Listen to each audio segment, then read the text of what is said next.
Assalamu alaikum everyone, welcome to my channel. My name is Humna and I create content connected to art, healing and spirituality. I've started sharing these daily light upon light reflections about Quraan. I read the ayat, the translation, and then just go into the energy of what it is that we are being guided to focus on every single day. There's so much to absorb in our lives coming through all kinds of social media. But what is really important is that we need to start understanding what it is that we're taking in from our eyes, from our ears, from our mouth, and everything. The more conscious we become of this body belonging to Allah and the ruh belonging to Allah, we have to constantly take care of this body and this ruh. And for those who don't understand, Ruh is the soul. So when we awaken to the reality of Allah, to His book, to His messenger, we have to understand that we are the ones who are responsible, who Allah has made us responsible of being good to ourselves. And we need Him to guide us how we can better take care of ourselves, because we on our own aren't capable of taking care of ourselves. Only and only He can guide us to our light, to His light, to our inner light, and help us reach a place of peace in ourselves, inshallah.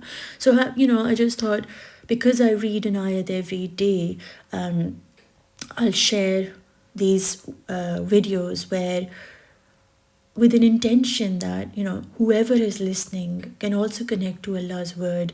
Even if we don't get anything out of it, we're just hearing the words of Allah that are from the heaven. If we just can get that in our head, that the words, the ayat, the surah, the Quraan, is from the heaven. It's not something from this world. We automatically raise our vibration through this idea, through this understanding that our inner being is being awakened by the energy of heaven, the energy, the light, the source of heaven. We are connected to the source of light through this book, through these words. And every time we listen to it, no matter what language it is in, we are seeping in Allah's light, Allah's love in our soul, in our body, in our soul, through these words. And so today's heading was the disbelievers have no answers, they are stubborn. So many people are so stubborn, and they are not willing to look at that what Allah wants us to see, and that what Allah wants us to feel. Sometimes we don't see things, right?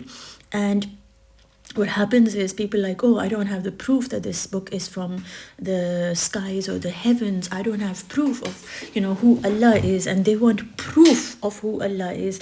Na'uzubillah. And if you just sat down with nature, you sat down with just yourself in the silence of all depth of your being, you will actually be able to connect to a part of you that is truly magical, truly alive. Through your soul, you are truly connected to your Allah. And having said that, Bismillahir-Rahmanir-Rahim, I will read the translation. Even if they saw a part of the sky fall, they would say, it's merely heaps of cloud. So leave them till they encounter the day they'll die. A day when their plots will not benefit them at all, neither will they be helped. For the evildoers, there is another punishment in this world before that one, but most of them don't even know. What Allah here is trying to guide us towards is that I am always going to give you signs of who I am, right? It is up to you to choose to look at the sky and not be able to be in awe of my creation. You can look at the ant and the way it creates its home.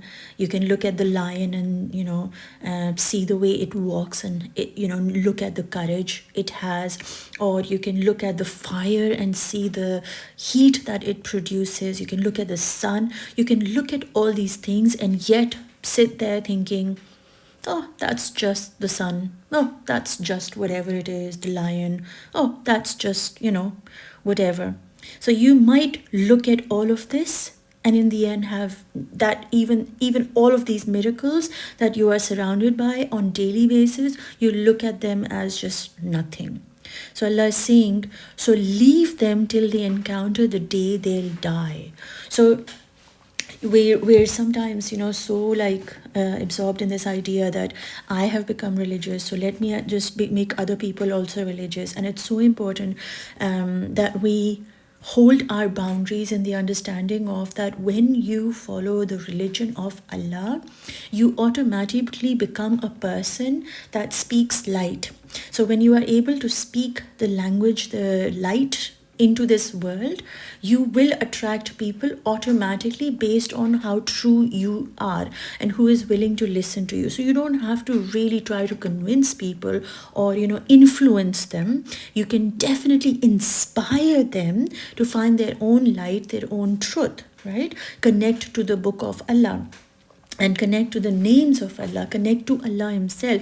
So for example, like I do art as ibadat sessions, and I truly believe that through art you're able to connect to Allah in ways that I personally never thought was even possible. Being able to create inspired by the names of Allah and the Ayaat completely shifted my life, and that's what I teach and share through my live sessions on Friday, which you're most welcome to join if you feel my energy resonates with you. And you can also look at my Patreon, all the details are down below. And when you do these sessions that are already available, you develop this deep connection with your creator through your creativity. It is one of the most profound ways that you don't need anybody to heal your heart, to heal your emotions, to heal your past traumas. What you need is just you, your creativity, and your creator. So the way I see it is the creator created you as his creation, and through your creativity he heals you. How incredible is that? And I personally didn't connect to the Quraan just as I was growing up through my own personal journey. I had to really sit with myself doing art in the way that I do and the way I teach to find my Allah. And that's my calling, that's my passion, that I want people to connect to Allah through creativity, to understand what an incredible creator we have. And like I said, you can get in touch with me through the links down below, and I'm happy to guide you for my sessions. But anyway, coming back to the ayat, a day when their plots will not benefit them at all, neither will they be helped. You see, Allah will keep giving you, but there will come a time when it will all end, when you will die. That's pretty much the end. You can't really do much about it. Once that ends, the story has ended. Right? So you chose to not see the miracles of Allah, and you kept overlooking the beautiful creation that he has created and not connect to it, learn from it, absorb it, and be in awe of him, to praise him and to remember him. It is you who did not choose to do it. So when you die, that's the time where the things that you've been spending your time with, your attachments of this world, your house, your clothes, your family, your everything, like every single thing that you have on this planet is not going to be beneficial to you. Nothing is going to be gone in your grave with you, right? And so it's so important to really, like, it's such a powerful ayat. The day when their plots will not benefit them at all. You would think, and you're in home, you're safe, you're okay, you're surrounded by things that are comfortable. Allah is saying there will come a time where all of this is not going to be useful to you. And then I will not even help you, because you did not listen to what I was saying to you when the time was given to you. You didn't value it when the creation was right in front of you. You didn't see it when I was speaking to you. You didn't listen to me through your intuition. You didn't choose to heal your heart. You didn't clean your heart, and you carried all this negativity in you, towards everything and everyone. Now you sit there crying for your Allah's help, and He's not going to help you. For the evildoers, there is another punishment in this world before that one. And I think that the biggest punishment for anybody, for the evildoers, for the disbelievers, is the fact that they weren't able to see the world in a way that Allah created it for. The purpose of remembering Him, right? That's one of the saddest thing. If you think about it, nothing has meaning, nothing has purpose on its own till you connect Allah to it. A bird flying is just a bird flying. But when you say, oh my God, this is Allah who's allowing her to fly, to sing, to open her wings, to breathe, to her heart moving, to your beating, to her feet going backwards, just everything. Everything is in control of Allah. That suddenly gives you so much perspective, and to see this world, this creation, the human beings, your own self, through the eyes of Allah, just changes everything in our life, just completely changes everything. Another punishment in this world before that, the punishment is that they won't be loved by Allah also. They wouldn't be, it's like, of course, you're not able to see His creation because He's choosing for you not to. For you are not giving any time, any priority, any focus on Allah. So why would He even open up that world for you to be in awe of Him? You have to make the effort. You have to choose Allah. You have to turn to Allah and say, you know what? I am done with this world. I need you to guide me, hold me, and help me, because I cannot do this on my own. And when we do that, you reach a level in yourself like the world can fall apart. There'll be chaos and storms and fires and things going around you, but nothing would matter, because you've got faith in your heart that your Allah's got you.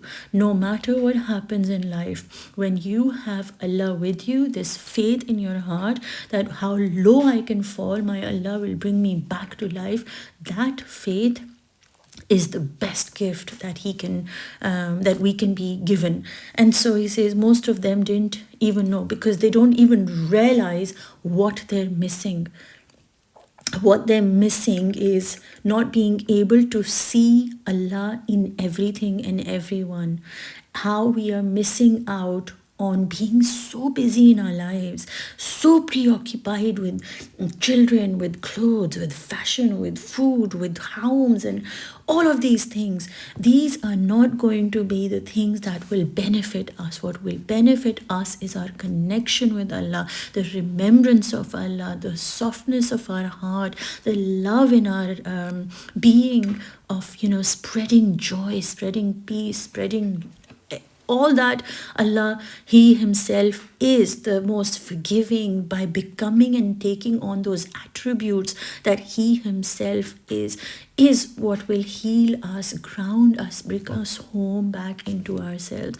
I truly, truly hope, that's what I teach through my art sessions, is connected to the names of Allah and the ayats of Quraan. When you paint them, you get to know Allah in a way that is way beyond your understanding. For this is when you connect to Allah through creativity that you do, and you build this deep consciousness that never leaves you. It becomes like a solid ground, like your eyes are in worship, your ears are in worship, your body is in worship.